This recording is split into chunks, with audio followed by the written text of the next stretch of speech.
Howdy, this is Jim Rutt, and this is The Jim Rutt Show.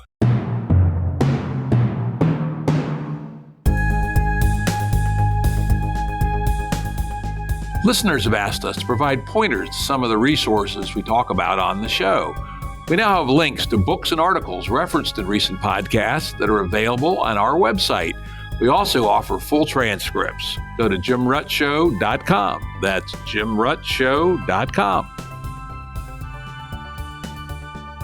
Today's guest is Brian Chau. Brian writes independently on the American bureaucracy, political theory, and AI.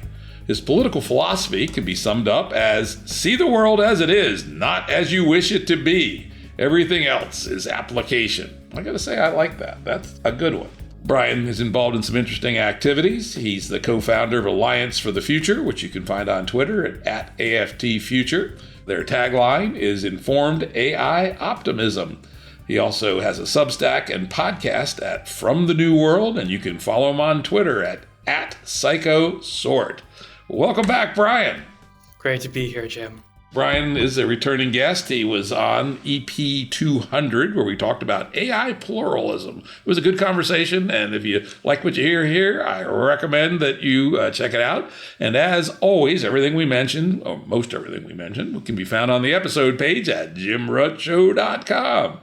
So, Brian reached out to me and said, hey, let's do another podcast on the topic of what the new administration means for AI, approximately. So why don't you hop in on that topic and let the listeners know, one, what the issues are, because that's always important. Our people are not experts. They're knowledgeable, they're smart, but not necessarily experts. So what are the issues that are in play that a political administration might make a difference on? And then what has happened, or what is happening, or what do you think might happen with respect to the intersection of the administration and AI? I'm not sure if you've heard this, but in the past few weeks, a lot has been happening. I have not been living in a cave, so I've been following it. But it's not my day job. So tell me what we need to know. When it comes to AI, I think there's been two major actions by President Trump. Number one was repealing this very infamous in the tech world Biden executive order, which did a lot of things, which changed the regulatory bureaucracy, which set goals for diversity, equity, and inclusion, a lot of things that the Trump administration were opposed to. And on day one, they repealed that executive order. The second thing was they announced their new executive order on AI, which rolled back more of the red tape, or aims to roll back more of the red tape, and took particular issue with two memos from the Office of the Management of the Budget. And that's a particularly kind of controversial position now in the media, because that's one of the institutions DOGE is trying to use to kind of cut costs. But it also has jurisdiction over what's called procurement. And these are rules for government purchases of AI tools, AI software and hardware, which can warp what government contractors end up doing. So lots of big tech companies, Meta, Microsoft, Google, they're all government contractors. And so this was one of the ways that they tried to meet these kind of equity goals using the government contractors. And Donald Trump also said, we're going to review these OMB memoranda and essentially going to replace them. Those are two big actions. And a third, which is reportedly, predates Trump a little bit and is more of a private action. But he also went and announced this big infrastructure project with Sam Altman and the CEO of Oracle, a few other investors, this big Stargate project, which was creating, infrastructure and data centers for OpenAI. Yeah, we'll get to that in a bit. And particularly, does it still make sense in the era of DeepSeek? But first, let's get back to administrative issues. What's your perspective on the Biden executive orders and what their impacts were on the development of AI in the United States? It was very chilling. I mean, the founding story of Alliance for the Future. Actually, before we get to that, I think Mark Andreessen recently went on a podcast and said he had a meeting where they said, we're just going to pick a few companies. We're going to shut the door on AI startups, regulate them out of existence. I think that wasn't what every single person was hearing, maybe because they just weren't in the room at all. But when I started Alliance for the Future, they were seeing what was coming out of the Biden administration, like the executive order, and said this could impact us directly. This could be really destructive. This could damage open source. And the thing that they always said as well was, someone has to do something about it. but it just can't be me. I'm too busy. I'm not the one to do it. It has to be someone else to actually jump in. And after a bit of encouragement from a few people who, have been really supportive of Alliance for the Future, I volunteered. I moved to DC. I co-founded Alliance for the Future, and we've been running since. So some the stuff that was coming out of the Biden administration, that was really the instigating moment for Alliance for the Future. Another interesting thing that happened around that time, or happened a few months later, was that the gap really widened between Biden and the Democrats in Congress. And this is actually really interesting because that doesn't happen on a lot of issues. That's something that's quite rare. And it seemed like that, people talk about the congressional kind of deliberative process, doing all these hearings, all of this fact finding, reading all these reports and creating these reports. And a lot of the time people say, they just end up on their same, partisan beliefs. And that does happen for a lot of issues. But on AI, that seems not to be the case. It seems to be the case that they were genuinely really improving and understanding. And I think that the bipartisan mood has really shifted from a kind of panic around the early release of ChatGPT and buying into, a lot of narratives that we talked about last time that have since been debunked. And Congress was actually moving in a much better direction, both Democrats and Republicans. And I think we pushed forward on that. We tried to, kind of help out in this education effort. Of course, it wasn't just us. There were other groups involved. But overall, it's been a good few years, even before the Trump election. And of course, with Trump taking office, he has the executive power to really reverse that and really steer the ship in a better direction on a whole number of issues. What would you say the state of play was prior to the new administration? What was the good? What was the bad? What was the ugly? I think that there were three big issues that people were concerned about. One was the kind of regulatory bureaucracy.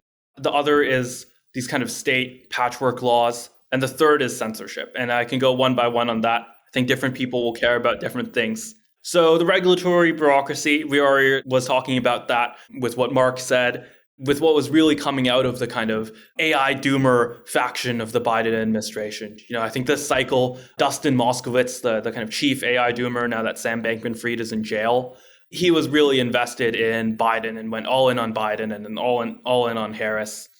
And the thing that his faction was really agitating for was this kind of regulatory bureaucracy that in the end stage, this was some legislation that was proposed by organizations that he funded, would have like emergency powers over AI and have really, disastrous regulatory authority over AI, but in the kind of embryonic stage almost that you can only do with executive order that they couldn't get the votes in Congress for. They were trying to backdoor this regulatory agency through an obscure agency called NIST, the National Institute for Standards and Technology, and essentially use that and the kind of evaluation authorities they had to try to say, these models shouldn't be released to the public, and to, get all of these AI companies to send their models for, testing by these government bureaucrats ahead of time. And, the implication was that they were going to demand that they don't release certain models. And there were other various, thresholds that we can go further into as well there. The second issue is a bit different, and it's the one that I think has the most importance today, because the executive branch is different, but a lot of the state houses are the same. We still have the same party in control in California, unfortunately. And in a lot of states, not just California, they're trying to push these state bills that would do all sorts of different things. There was a state bill last year that was more on the kind of regulatory agency side. There are various state bills this year that are more on the kind of censorship, DEI side, but really creating what's called a patchwork. And you'll hear this term a lot in the kind of, political or like policy debate. And what a patchwork essentially is, it's a bunch of contradictory laws in different states that, they write in a way such that all of the companies in other states have to abide by them still. And it's really, really destructive. And this is what you're seeing happening in the EU. The kind of EU AI Act is also following in this direction. And the other thing the EU AI Act is doing, aside from these other two things, as well as, one of the goals of the Biden executive order, once again, their power was limited because they couldn't actually pass things through Congress. But one of the goals of the Biden executive order was the kind of diversity, equity, and inclusion. And as a result, a kind of political censorship of various, controversial ideas. And what this essentially did was, through the procurement methods and through these kind of informal agreements with many AI companies, create a censorship of politically controversial issues on race and sex, and as a result, produce something like Gemini. So Google Gemini, the big scandal around it, they had this image generator, and this image generator reflected the same biases as the original model. And what it did was it tried to racially balance everything. So it created, racially equal images of Nazis and founding fathers. And so it had a lot of black Nazis and a lot of, I actually saw that, a little squad of SS troops, oh, it looked like the rainbow. Isn't that wonderful, right? Yeah. It's the Disney reimagining, but it's the SS. And of course, this was an outrage, and it wasn't just an outrage among conservatives. It was an outrage among everyone. But this was the kind of natural conclusion. And I actually broke the story. I think we talked about it at the time, maybe. I broke the story that, from their original research paper, they talk about doing this in order to achieve the goals of the EO. So there's a direct link there from the Biden executive order to the production of Gemini. And believe it or not, people don't know this. They paused and I think to some degree fixed the image generator on Gemini. But the original language model, the text model, is still the most biased model out of really all of them, is the one that's at Google. And that, I think that is attributable to the relationship they have with government and, at least according to this research paper published by Google themselves, attributed to the goals of the Biden executive order itself. So anyway, when I first started using Gemini, I said, what the heck? I never saw anything that was quite so safety wrapped, wouldn't do anything that was even slightly controversial. Although I think today the champ of being annoying safety mongers is Anthropic, Claude. I tried something just a couple days ago I wrote a program that writes movie scripts that uses LLMs in 40 different ways. And just for fun, I try periodically what just straight chats will do. And I just posted, the typical test thing. Oh, imagine a murder triangle, a 25-year-old guy and a 40-year-old married woman get together and have an affair, and her husband kills them both. And he's a lawyer, so he is able to get off by, tricking the cops, right? It's sort of a classic pot boiler story.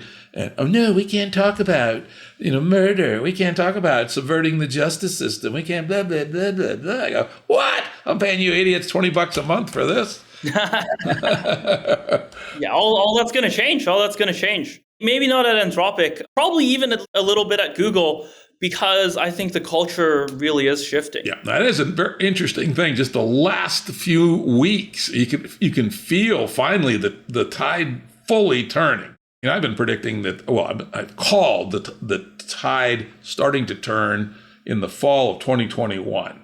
Peak woke, basically, and the tide's changing slowly. But in the last couple of weeks, it feels like people are finally waking up from their infections with the woke mind virus and things similar. Oh, absolutely. And a lot of people are realizing, and this maybe goes into what we're going to talk about later with DeepSeek, that there was a lot of hesitation, there was a lot of anxiety. People were just so worried and panicked and introspective about all of this that they forgot about building the actual technology well. And there are some exceptions. There are certainly exceptions on the individual level, and different companies took different approaches to this. But to a large extent, there was a kind of version of the woke mind virus, I think, that swept through Silicon Valley and was in these AI companies and was egged on by the Biden executive order that turned out to have no factual basis whatsoever. And this is something that not only I said, not only many UC academics said, and top AI founders said. This was something that reached so far and wide that in a letter sent by House Science Democrats and even Nancy Pelosi, they said this, that a lot of these fears had no basis in evidence or little basis in evidence. And I remember that because that was one of the watershed moments that moved the bipartisan consensus. And they were absolutely right, by the way. They had footnotes for all of that in the House Science Democrats letter. And, you don't hear me praise Nancy Pelosi all the time, but she was right on this. And a lot of Republicans were right on this, and things were moving in a better direction, and things still are moving in a better direction. Now I think where there's really going to be a reckoning is cultural, because all of these teams that I think were kind of chasing their own tails, doing their best to kind of censor their models more and more and kind of wrap themselves in this walled garden. I think that a lot of energy is moving now towards doing new things, building on top of open source, integrating more of the algorithm changes, overturning stagnation, building things. And I'm really excited for that. Yeah, I am too, I have to say. I've been chatting with some friends, since the, essentially the beginning of the LLM revolution. We speculate, would it be a few big companies only that could afford to build big models, or would there be an open source counter revolution? Would there be rebels in the empire, right? And who would win? I will say I was kind of in the middle, but some of my friends were more on the open source is going to win side. It always does, right? And at the moment, it looks like the gap between open source and the big proprietary frontier models has gotten pretty small. Oh, absolutely. And this was in part due to this new DeepSeek model from China. Something that not a lot of people know is that the big performance and the big cost savings didn't happen in January. Didn't happen when everyone freaked out. It happened in December. They published 2 versions of a model in succession, one in December, one in January. The first was V3, so it's essentially their version of GPT-4. And then the second was R1, which was a modification of this original model to do these long chains of thought that O1 was supposed to do. So last September, OpenAI had this modification of GPT-4 called O1, which used these long, what are called chains of thoughts to answer these harder scientific questions. And DeepSeek in December, they did their version, which had comparable results to GPT-4 at lower cost. And then in January, they did their version of O1, which they called R1. And these 2 leaps made it so that they were hot on the heels of OpenAI. I think they're not quite caught up yet, but they are closer. I think everyone agrees. They are closer than they were, a year or 2 ago. Yeah, I did some testing on it when it came out, and my little suite of tests, which are fairly idiosyncratic, showed that... Don't we all have our idiosyncratic little tests? Yeah, it'd be fun to collect those and publish them. And my take was, on knowledge base, it was a bit more hallucinatory than the OpenAI or Anthropic. In terms of reasoning, and this is the R1, in terms of doing detailed reasoning, it might be better, or certainly not obviously worse. What I haven't tried R1 on yet is coding. I am fairly addicted to using ChatGPT-O for coding. And I've heard good things about DeepSeek for coding, but I haven't actually tried it. Have you heard any feedback on it in that domain? I haven't tried it myself, but I've seen some people who essentially see it as on par. But I think on an individual level, it's hard to tell. On some of the software metrics, I think it was slightly underperforming O1, but only slightly. Yeah, but I don't even use O1 for coding because it's too slow. I just use O, and I find it to be just fine. Or I also use Anthropic Sonnet 3.5 new sometimes also. It's also very good for coding. But anyway, the point is that the latest llamas were considerably behind the frontier models, 6, 8, 9 months. DeepSeek is if it's behind, it's only by a month or 2. It's just quite an amazing game changer. Yeah, it's amazing things are happening. And I think a lot of people were worried about this because China made these algorithm breakthroughs. But the beautiful thing about open source is that the American companies can catch up as well. American companies can modify these models. So I'm not sure if you saw this. Perplexity took the Chinese model and essentially changed it so that it could answer questions about Tiananmen Square or Xi Jinping. They uncensored it. That was really cool to watch. Some people are trying to replicate it. So they're trying to do the R1 process from scratch to prove that they can do it, to prove that the techniques that DeepSeek talks about in their paper actually work. As you do in science, you try to replicate these of course, things. is everything in science. And that's what you can do with open source. And that's a lot harder to do with a lot of these closed source models. And it's been really interesting to watch because I think that Western academics are catching up. They're understanding this much better. And the research is progressing.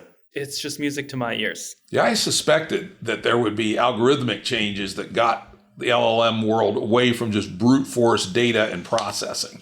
And that appears to be, at least to some degree, what DeepSeek has done. That's not quite it. they're still using the transformer architecture. So the fundamental method of taking this vast amount of data and processing it through essentially these matrix multiplications, that fundamental structure is the same. It's more efficient. There are changes to that substructure. That's real. But I think the general approach of taking these large quantities of data, I think it's still there. I think they're still continuing on that branch. There are some people like Jan LeCun who say, this entire strategy of, technical terms, autoregressive language models, that this entire strategy is a dead end and that we need even more fundamental changes. But at least as of now, that's not what DeepSeek is doing. Yeah. Though they are making considerable changes in the way things are trained, the way the data is pre-processed, a whole number of things, which, at least it's claimed, resulted in a massive, factor of 20 at least reduction in the training costs. And it seems like it's a factor of 5 or 6 on the inference costs.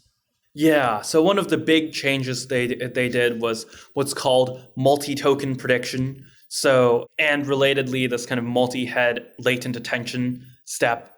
And these are things that essentially make the algorithm more sparse, that reduce the number of multiplications that have to be made in order to latent attention, reduces the amount of things that are amounts of steps necessary to be made to essentially produce the same results. And multi-token prediction, that's kind of what's explained. It's kind of, what it says on the tin, that instead of just trying to grab one more token, essentially one more word at once, we're going to look a few steps in advance. And that's a change that a lot of academics have been hoping for, have been testing for some time. But DeepSeek seems to be the ones who have really made it work. Indeed. And very amazingly, they have put it out into the world for anybody. They did not put their training data out, as I understand it. So that's still a barrier. But it's also a way for people to, improve or do some variants. But they gave the full model, right? All the parameters unmasked, as I understand it. Is that true? Yeah. All of the weights is the term that people would use. And the parameters are kind of like the inputs. So it's not quite the same thing.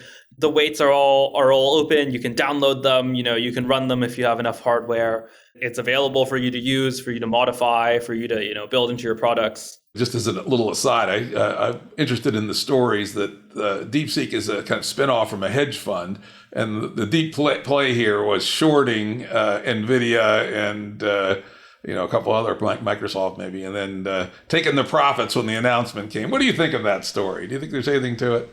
I've seen some reporting on that. I mean, that doesn't seem particularly impossible to me. It's a fun story, but I also haven't seen anything that's certain confirmation of it. Yeah, that's about where I'm at. It was probably doable if somebody thought of it, but it's not entirely obvious to me that it actually happened. But it would be kind of cool if it was. It's definitely 5-dimensional chess there.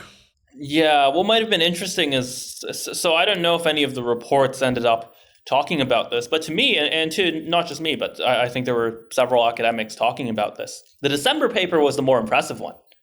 There are other attempts to replicate R1 open source. There's this attempt at UC Berkeley that was very, very interesting. And that was less surprising, I think, to many people than the December paper. The December paper is where the 5.6 million cost comes from. It's where the big cost savings all come from. It's where those numbers come from. And it was just sitting there, and it didn't really get press. I don't think it really affected the market until January. It affected the academic world, I think. I think a lot of academics were taking it seriously, and I would assume some of the companies as well. But it didn't really move things until the second step released. I'm interested in how that plays with the story, but I don't have any particular information about that. All right. Well, we've talked about some medium level things. We've talked about some low level things. Let's now pop up to the top level of abstraction. And that is, where do you think large language models and related technologies play in the game of national sovereignty, international relations, things at that level? Yeah, that's really interesting. I'm too used to the DC conversation. I think I need to just take a reset, touch grass, and think about how to say this to a kind of normal audience. Not because, I would say something different, but because, the kind of jargon, the kind of, things that people assume in DC, it's quite different. I think the best place to start is the economics. I think that one of the stories that's already unfolding, that a lot of people are going to pay more and more attention to, is this question of model distillation, right? I'm not sure if you've heard this. Oh, yeah. So I've heard all about the controversies. Why don't you tell us, why don't you tell the audience may well not have this. So why don't you tell them about model distillation and maybe even a little bit about the claims from OpenAI that that's what the Chinese were doing? Yeah. So model distillation is a long term for a very simple concept, which is you take the output from one AI model and you use it to train a second AI model. So a lot of the problem with some AI models is just getting enough data, so quantity of data, that's number one. And second is the type of data to get it to behave in a certain way. And several research papers have shown this, that one of the best ways to get really efficient data in terms of the data that teaches you exactly how you want your model to behave, exactly the behavior patterns and the structures that you want it to have, is output from other models. And so you start to see the problem here. Once one company has a model and other companies are trying to catch up, because they can take the outputs of the leading model and they can use that to what's called distill their model. So they take the outputs of, this is alleged. There's no conclusive evidence of yet, but this is what OpenAI alleges, that DeepSeek took the outputs of ChatGPT and used it to train their own model. So it took the outputs of ChatGPT and used it as their training data. And of course now, everyone down the line can do that with DeepSeek, right? They can use DeepSeek as their oracle for doing distillation, which basically then takes that phenomena and moves it down to every Tom, Dick, and Harry. Yeah, absolutely. And one of the big questions around this is the economics. For some time, people were worried that AI would have monopolistic effects, right? I think they, in my opinion, overlearned the lessons from social media, where every new person on Facebook makes it harder for the next person to make their own version of Facebook. That's the story that they were worried would apply to AI. And now people are worrying that the opposite might be true, that there's no moat. That's the kind of buzzword that people are saying. What that means is that there's no edge to making a new innovation.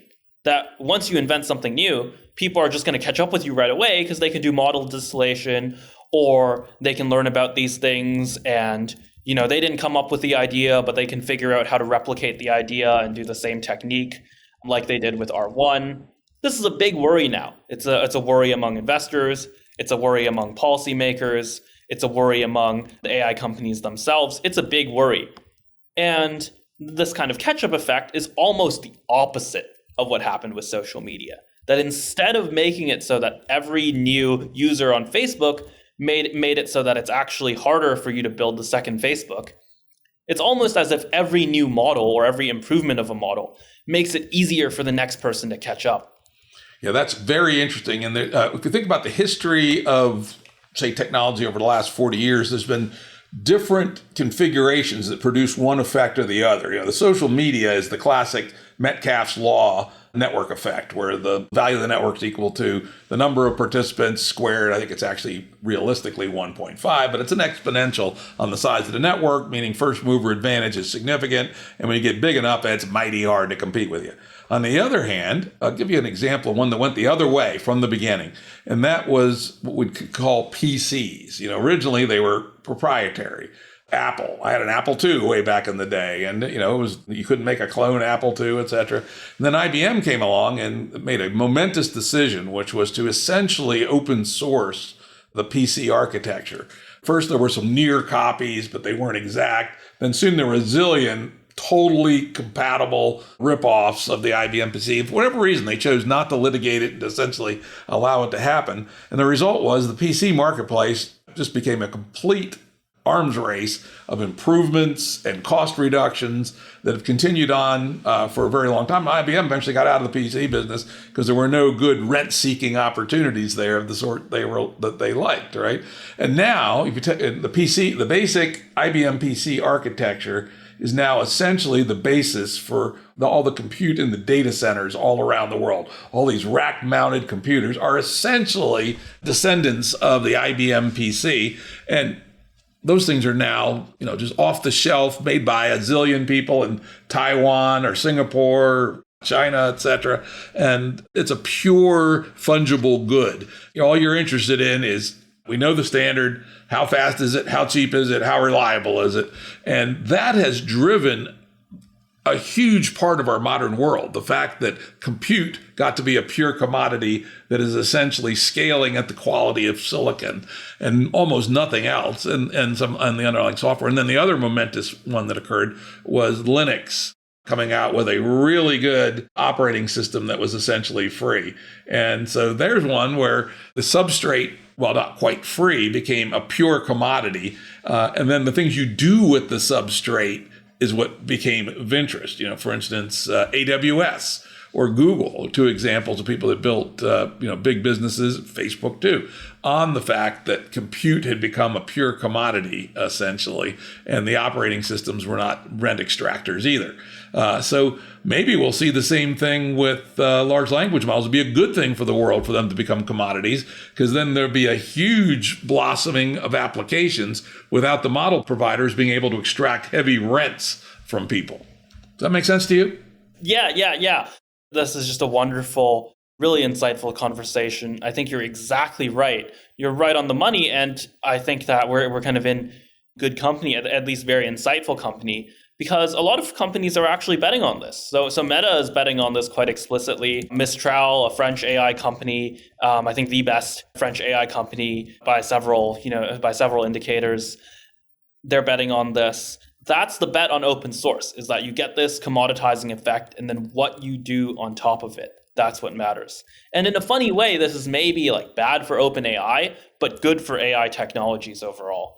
Yep. For instance, IBM invented the IBM PC, but they're completely out of the business. It became a commodity over time, and the world benefited. Maybe a bad strategic play by IBM, but the world had a huge benefit. So if OpenAI, we don't even remember who they were 5 years from now, it's not necessarily a bad thing.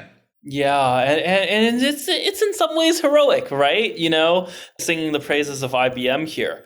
But that's something that I've worried more about the Silicon Valley founder. As Peter Thiel has become more mainstream as well, a lot of people are worrying about this problem of how do we capture the value? Almost more than they're worrying about creating the value. I hate that. But, now maybe that's a smart business decision. It is. And that's the problem with our whole system, where everything is denominated on short-term money on money return, and rather than actually creating value for the world. And, it's what you'd expect in a late stage financialized game like the one that we're playing.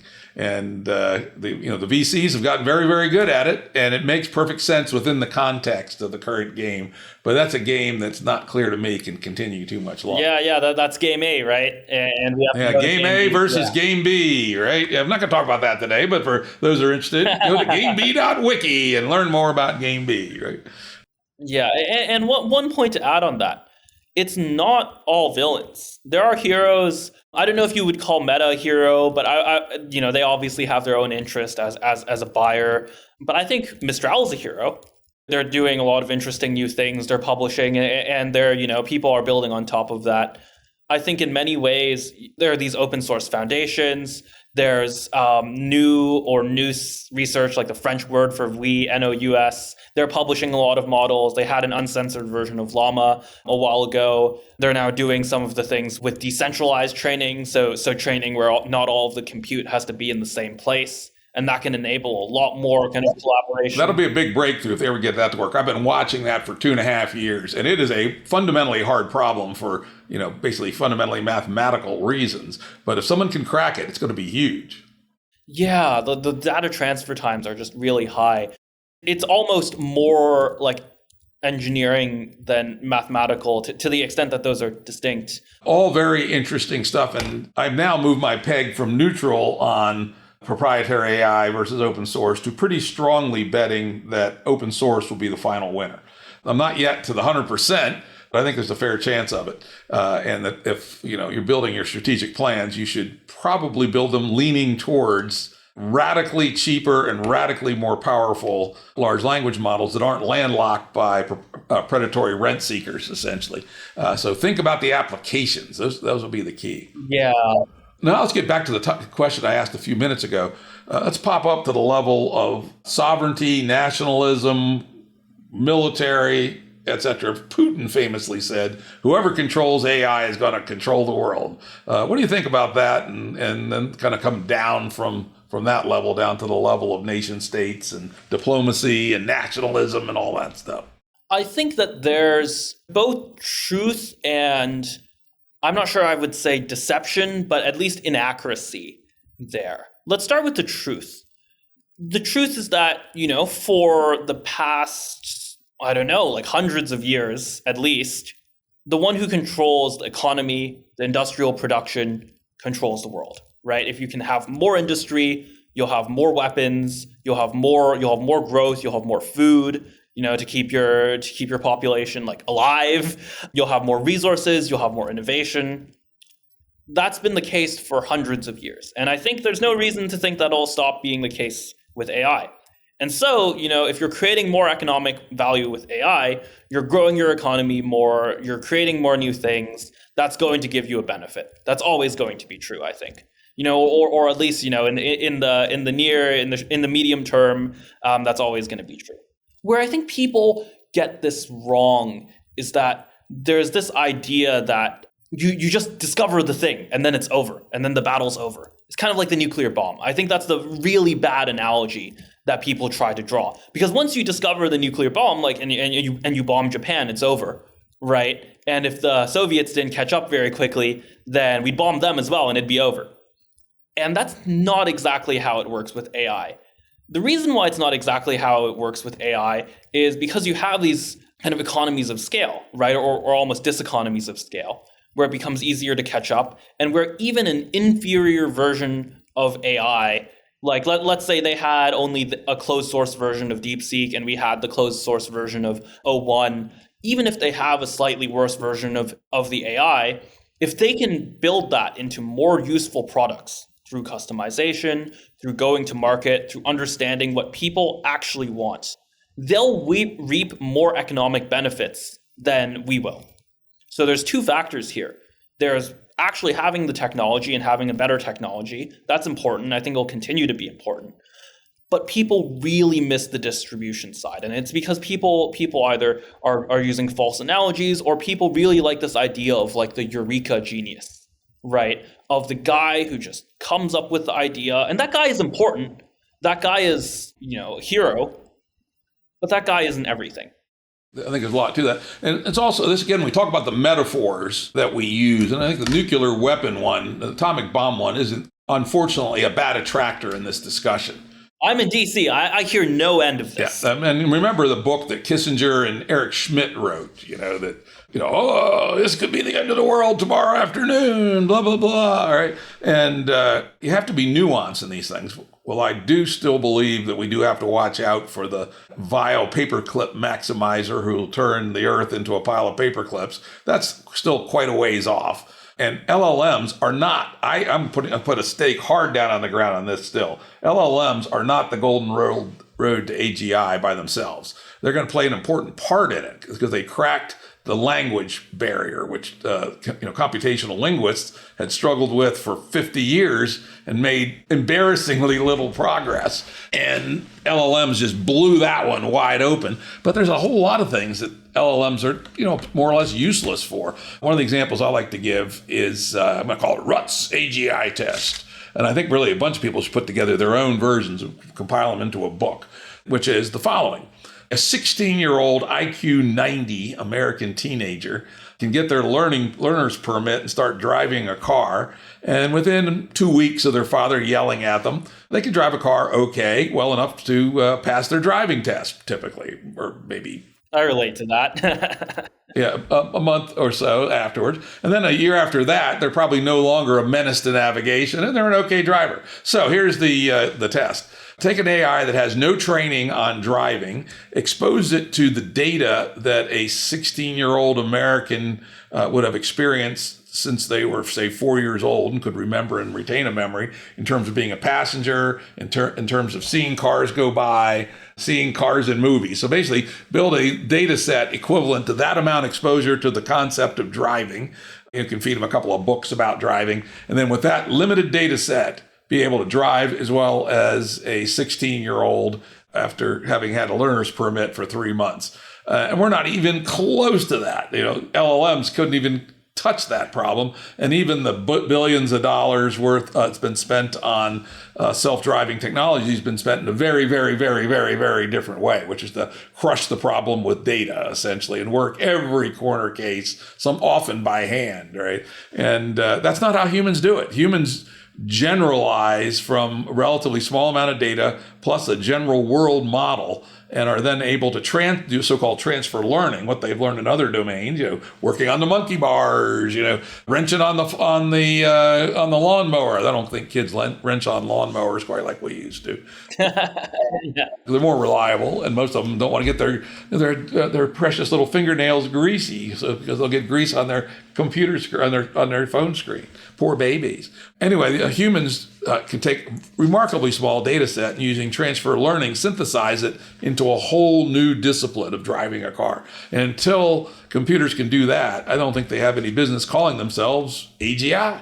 Yeah, I think you're absolutely right on the AGI front. The question is, will the economics even go in that direction?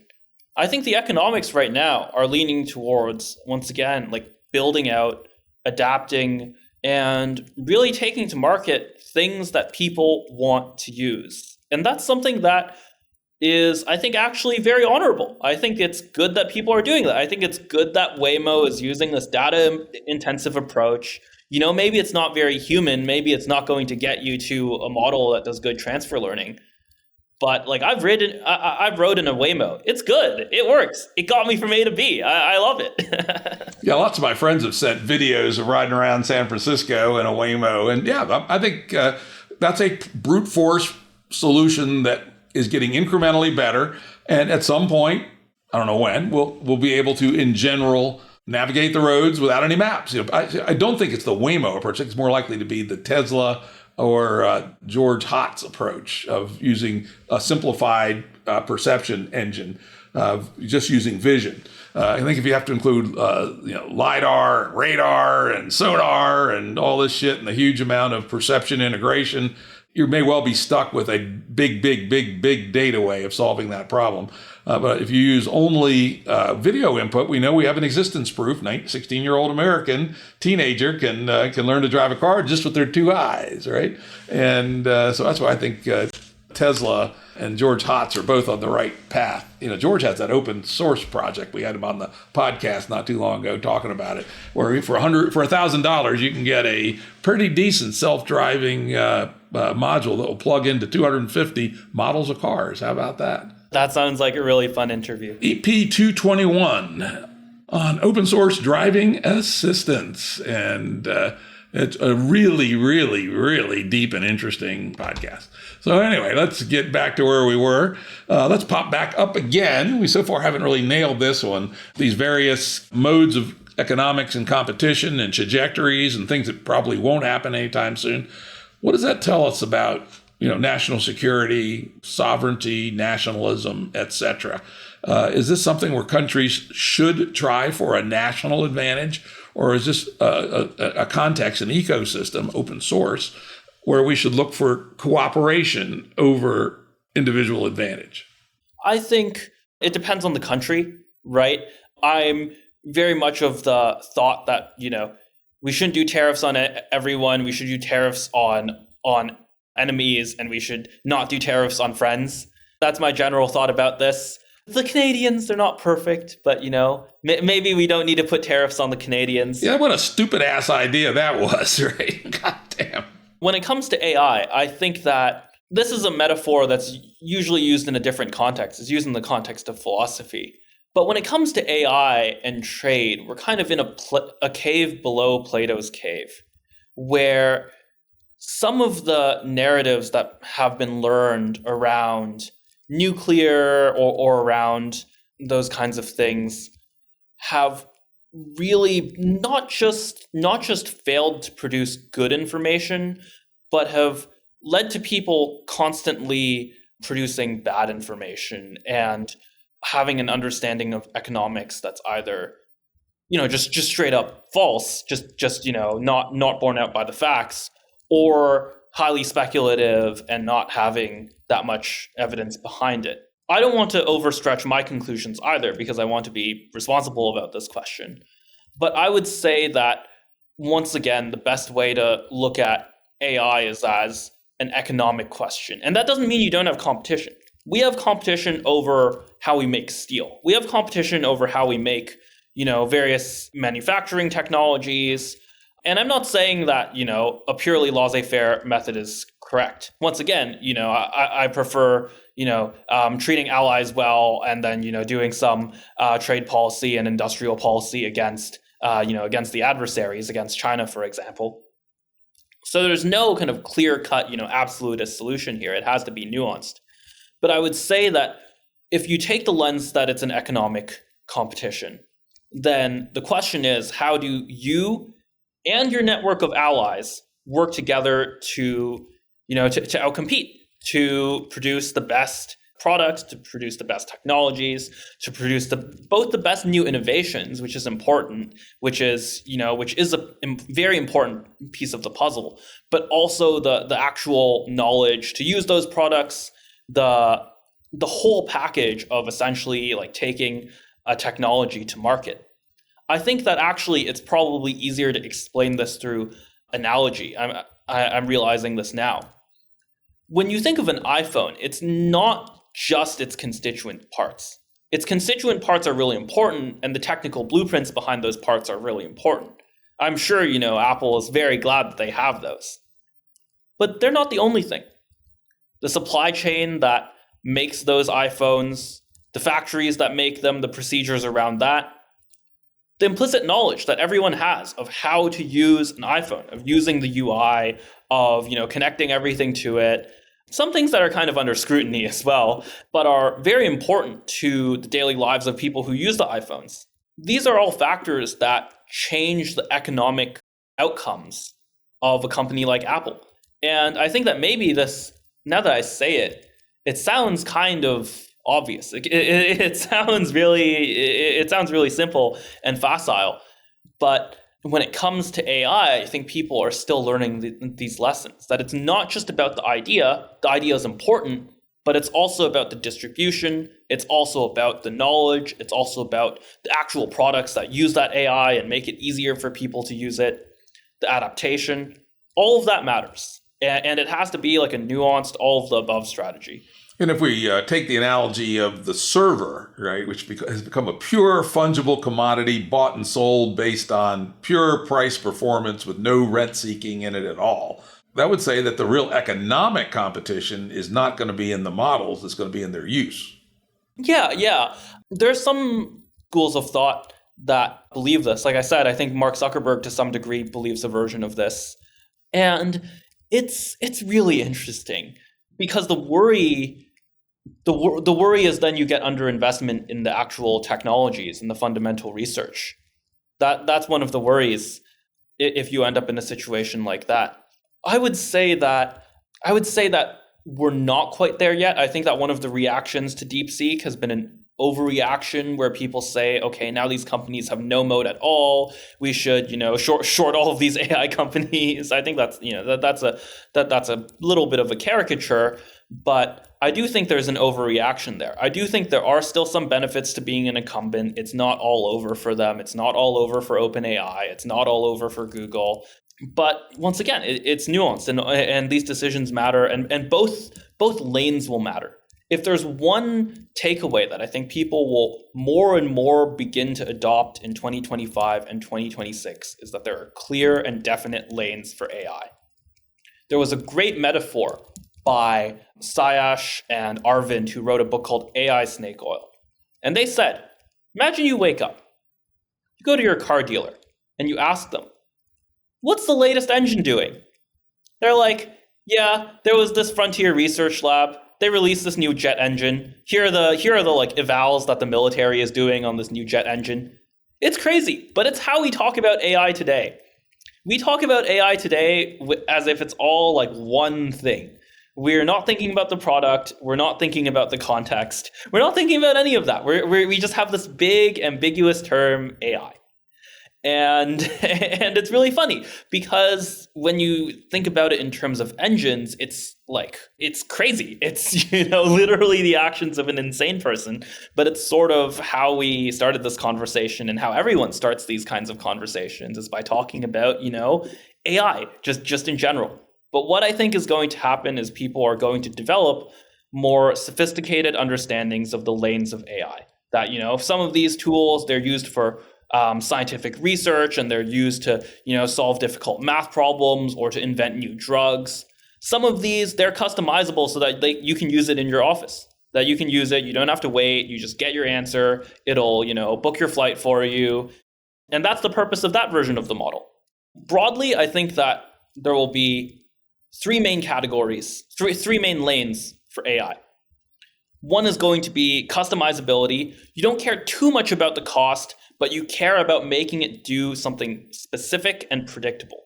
And that's where open source really shines, because open source, you have unparalleled flexibility compared to something like OpenAI, which is a closed model.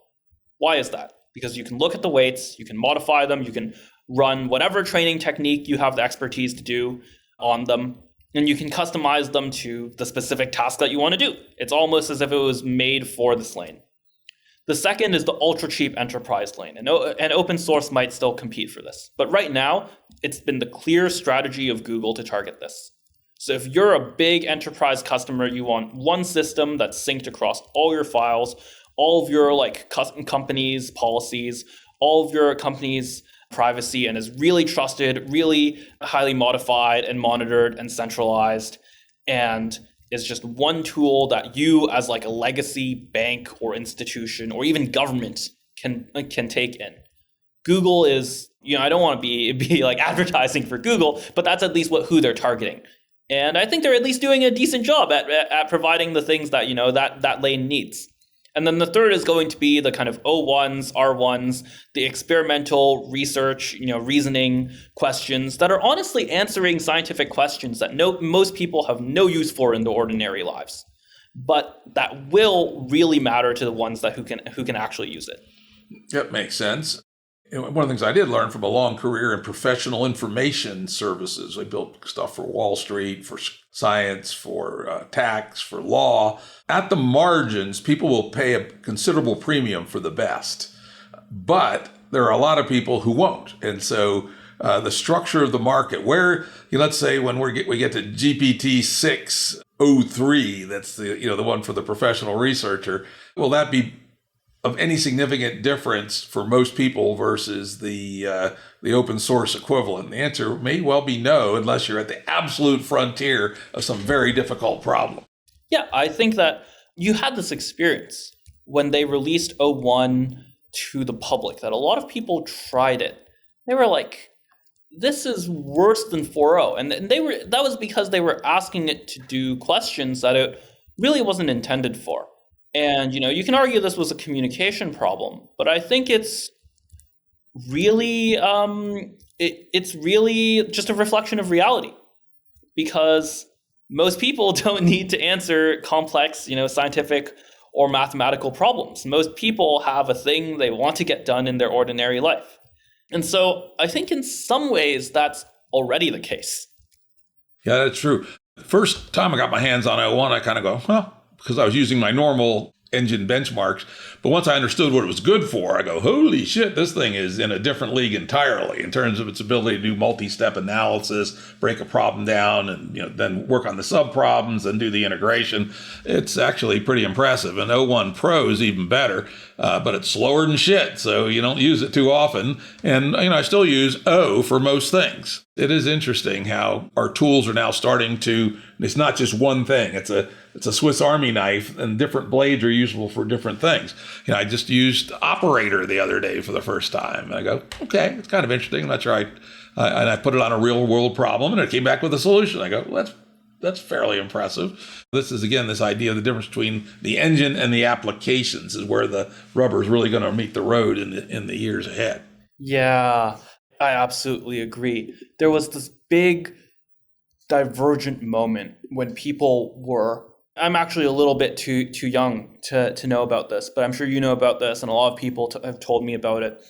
This big divergent moment with operating systems, with the graphic user interface. I remember it very well. Because a lot of people who were the experts on, and I mean this, like, I don't mean this in a sarcastic way in the way that it's used in kind of modern day, who were like genuine experts and who I really respect a lot smarter than me, who knew how to do everything with a terminal, who could do it blazing fast.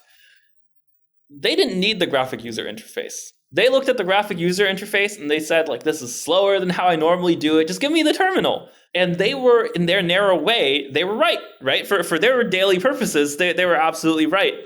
And at the same time, a lot of people who are just starting to use a computer, they love the graphic user interface. And it's still like what most people use today, right? Like I don't know about you, but I'm using the graphic user interface, right?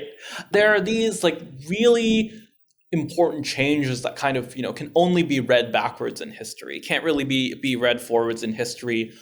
I don't know what the ultimate, like, what the final version of like the mass market AI interface will be. Mark Zuckerberg says it's going to be the Meta Ray-Ban, right? I'm not sure if that's right, but I think it's going to be different than the terminal that we use today. Yeah, I think I had a conversation with somebody about that just yesterday, and we were trying to decide where is AI in terms of its evolution. Is it 1982? AI is meaning LLMs, and also I have to insert this. I do this whenever we're talking about this. Please don't use AI to mean LLMs. LLM is a subset of AI. There are other forms of AI. We'll have a nice podcast coming out tonight with Jeff Hawkins and his approach to AI, which is quite different and quite interesting and might kick LLM's ass. We shall see. He thinks so. Yeah, I mean, I used to be a real stickler on this too. And like all the people at my old company would say like machine learning, we wouldn't say AI. Maybe like to on the earnings call, the CEO might say AI, right? But within the company, we usually said machine learning or something even more specific. It's just the kind of mainstream, right? And if you want to talk to more people, it just ends up being a kind of bad habit that gets ingrained in you. Yeah, I've even found myself falling into it the last couple of weeks, despite, God damn it, that's not correct. And it's quite misleading. But anyway, neither here nor there. Yeah, it is. And I think this is a really big problem. There's the question of how much nuance the language implies. I think of all of the terms of language models, of machine learning, of autoregressive language models, of transformers, there's a lot of ways that we can talk about this technology, and we kind of chose the most, like the one that inflicts the most blunt force trauma. And I think on one hand, there's a kind of charisma there. There's a kind of marketing that, probably is good for the AI industry as a whole even. But on the other hand, just as like a stickler for truth, I don't like it. Yeah, I hear you. But I find myself falling into the linguistic hole. I just did it a few minutes ago. Yeah, I'm the same. Yeah. So anyway, one of the things that you don't talk much about, or at least downplay, which other people, make a big deal about, some people think it's the biggest deal of all, are the safety, ethical, and social considerations around what happens as this frontier of capacity, both at the systems level and at the applications level, if we want to make that distinction, continues to move forward. So what do you think about those issues? Let's start with safety. Yeah, it's interesting because I had a friend of mine reach out asking if I had any recommendations for a kind of optimistic lens on ethical implications. At the time, the thing that I thought of first was this great statement by the Open Source Research Foundation, New Research, so NOUS, the French word for we. And they had a really fantastic statement and video about many of the themes that we talked about, but about a kind of Silicon Valley 1.0, kind of like almost anarcho-socialist vision of like having a democratized technology, having technology that everyone could access, that you could access without barriers, that you wouldn't be kept on, that is not like a tool for power, is not a tool for oppression, but is a tool for kind of individual liberation almost. I'm trying not to sound too much like some form of socialist, but I think that with the kind of ideological kind of like connotation of these words aside, I think it really is a genuinely really optimistic vision, and optimistic not just for political reasons, but for very practical reasons. Like, I want AI tools to be cheap, accessible, and to make everyone's lives better. I think that's not really ideological at all. And I think that the really worrying scenario, to bring it all the way back to the very beginning, is a world where AI is really tightly gatekept, that it's a big economic driver, but like 3 people control it. That's a very dangerous economic system. That's like Saudi Arabia, right? You have a very important resource, like very small number of people control it. Everyone depends on it. Saudi Arabia. And I don't want to, I'm here in America. I don't want to live in Saudi Arabia. I don't want to live in a society like that. And I think that having democratization, having like genuine form of equal access, that is important to me. And people kind of, and for good reason, are skeptical of, kind of quote unquote ethical concerns, right? Because a lot of the time they worry that's an excuse to take power away from you, to take power away from the person listening to this. And I think that that's legitimate in some cases. But when I think about the ethical implications in a genuine way, I think about this. I think about the balance of power. I think about both the balance of economic and political power. And once again, I'm optimistic. I think that there are factors that kind of balance this. I don't think it's a natural monopoly. But I do really prefer the vision where there is equal access over the vision that's more like Saudi Arabia. Interesting. Yeah. What about the argument that there's so much danger from this technology? People be able to figure out how to do home CRISPR and create super virulent plagues, or build massive EMP bombs or something. What do you think about that argument on why maybe regulation might be justified? Yeah, I think one of the problems here is that it comes from exactly the problem, the cave below Plato's cave that we talked about earlier, where people are, I had like an unironic like Twitter reply guy when I was talking about one of these policies. I had an unironic Twitter reply guy be like, "Oh, would you are you going to open source the missile defense system?"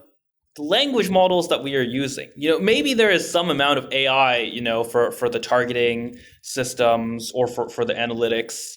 Maybe that falls under the banner of like AI. Maybe it even falls under the banner of like machine learning. Show me where people are open sourcing the missile system. That's not happening. And to conflate that with large language models, I think some people do it maliciously, but I think a lot of people really do it out of ignorance.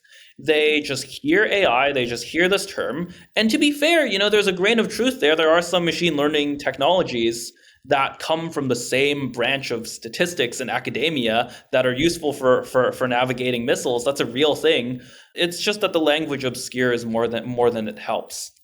There are some people who, their actual argument is that like the LLMs themselves are the danger. And I think that there's been recently a lot of counter evidence to that claim. The anecdote that a lot of people bring up is that, imagine you're Mark Zuckerberg. You're sitting in a hearing with like members of the US Congress. They ask you, Mr. Zuckerberg, are you worried that this Meta llama model may result in a recipe for a certain like chemical toxin? And he opens his phone. He opens Google. And he types in like this chemical formula. And he finds, believe it or not, from google.com, and already in everyone's phone. Imagine that. He finds the chemical formula and some instructions for this biological compound. And so the question you really have to ask yourself is, if it's going to be a risk, why isn't it a risk already? Number one. And number two is, where is this conflation coming from? What is the actual ideological underpinning for this assumption? And I think that, the second part, is a really interesting question. And it's a question that a lot of people have attempted to answer, that I think none of them are quite suitable, but all have a grain of truth to them. After 9/11, the approach to policing and the approach to counterterrorism really changed. It changed from an approach of innocent until proven guilty to very often an approach of guilty until proven innocent. This is, now the controversies over, various programs that were used in the post 9/11 kind of surveillance apparatus to target terrorists. There are some claims that it's now being used against American citizens as well. And of course, also claims at the time that it was being used against American citizens, the latter of which I believe is true. There are now court cases that have ruled in the defendant's favor where that was the case. And this led to an approach where I think people became very uncomfortable with their fellow man. They thought, what if my neighbor is a terrorist? What if my neighbor is a domestic terrorist? What if my neighbor is going to create a bioweapon?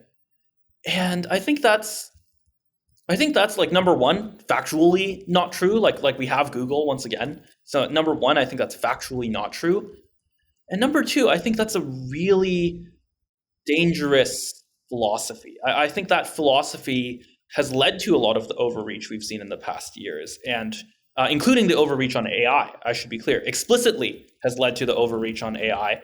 This is the motivation that some people cite, and has also led to a kind of decline of trust, and decline of trust not just in terms of political agreement. Like some people say, there's a decline of trust. People don't like governments from the opposing side. But no, I think this is much worse. It's much worse to believe that your neighbor is going to be a terrorist than it is to believe that the political party you don't like is bad. I think the latter we've had a lot of precedent for. The former, we haven't really had a precedent for in America, and the global precedents have not really ended very well. The global precedent is like the Troubles, or all these periods of immense political violence, which I don't think have ended well. I think this has been a very interesting conversation. I want to thank Brian Chau. And as always, you can get links to a lot of this stuff that we talked about at the episode page at jimrutshow.com. Yeah, this was really fun. And I just love the tour de force of all of these questions. You really took it in every angle. It's amazing. Yeah, it's been fun. You were there, you handled it. You hit the ping pong ball back across the net. Always good. Audio production and editing by Andrew Blevins Productions. Music by Tom Muller at modernspacemusic.com.